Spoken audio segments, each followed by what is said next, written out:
బలవంతంగా ఏదో చేసేద్దాం అనుకుంటారు, చివరికి ఏమైందో చూసారుగా. సర్లేండి, కేక్ ఏదో బానే ఉన్నట్టుంది. మీరేం బాధపడకండి మేడం, కేక్ ఒక్క ముక్క కూడా వేస్ట్ చేయకుండా మొత్తం నేనే తినేస్తాను. సరేనా? బాగుంది.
ఏంటి నాకు ఏమైంది? నాకు అసలు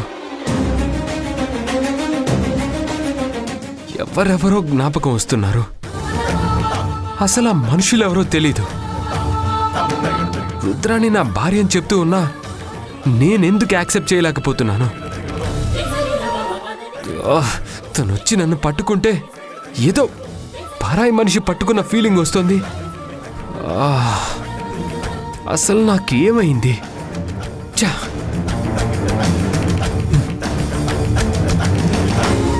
రుద్రాణి ప్రేమించి పెళ్లి చేసుకున్నావు అని చెప్తుంది కదా, నీరజ్ గారి దగ్గరుండి పెళ్లి చేశామని చెప్తున్నారు కదా. ఎన్ని చెప్తున్నా నేనెందుకు తనని దూరం పెడుతున్నాను?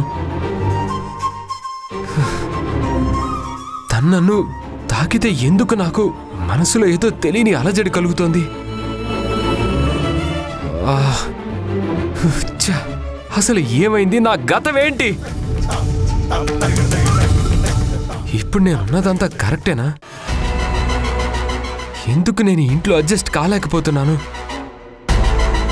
ఈ పరిసరాలు నేను ఎందుకు డైజెస్ట్ చేసుకోలేకపోతున్నానో తెలుసుకోవాలి.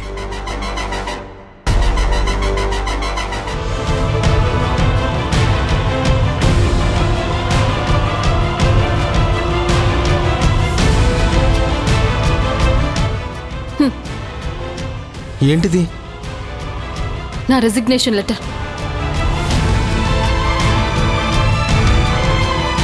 అమ్మ చంద్రిక. ఏంటత్తయ్యా? ఒకసారి ఇలా రామ్మా. దేనికత్తయ్యా? నువ్వు రా, చెప్తాను, రా.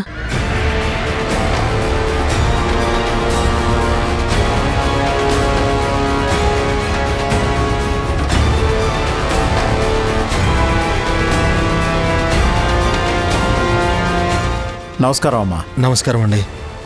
మీరేంటి ఇలా వచ్చారు? మీ విషయంలో మా మావయ్య చేసింది తప్పేనండి, కానీ ఆయన ఇంటెన్షన్ మిమ్మల్ని ఇబ్బంది పెట్టాలని కాదు. అనుకోకుండా. నువ్వు ఉండలుడు, నేను మాట్లాడతాను కదా. అమ్మా, పెద్దవాడినైనా మీకు చేతులెత్తి దండం పెడుతున్నాను. నేను చేసింది తప్పే, నన్ను క్షమించమ్మా.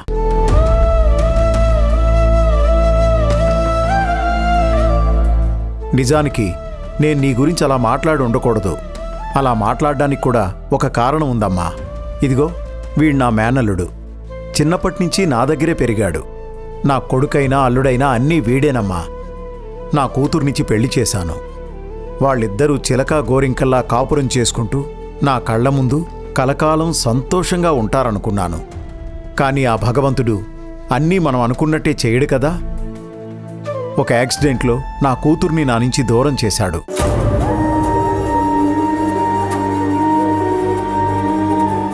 ఆ తర్వాత నుంచి మా అల్లుణ్ణి మామూలు స్థితికి తీసుకురావడానికి నేను చాలా కష్టపడ్డాను.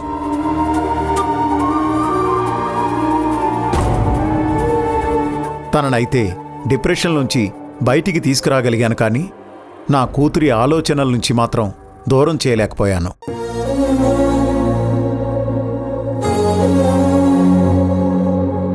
నా కళ్ళ ముందు నా కన్నబిడ్డని పోగొట్టుకున్నాను. ఇప్పుడు నా అల్లుణ్ణి కూడా పోగొట్టుకోలేను కదా.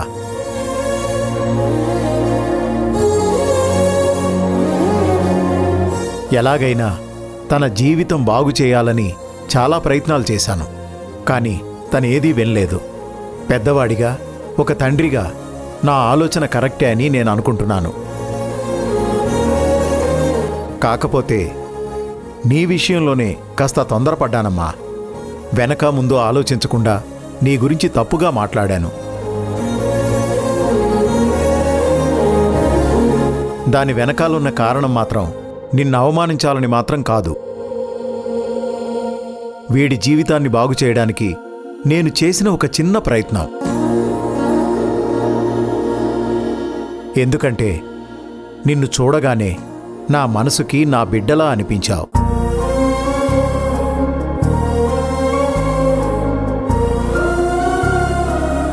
నేను కూడా ఏదో కావాలనా మాట అనలేదమ్మా.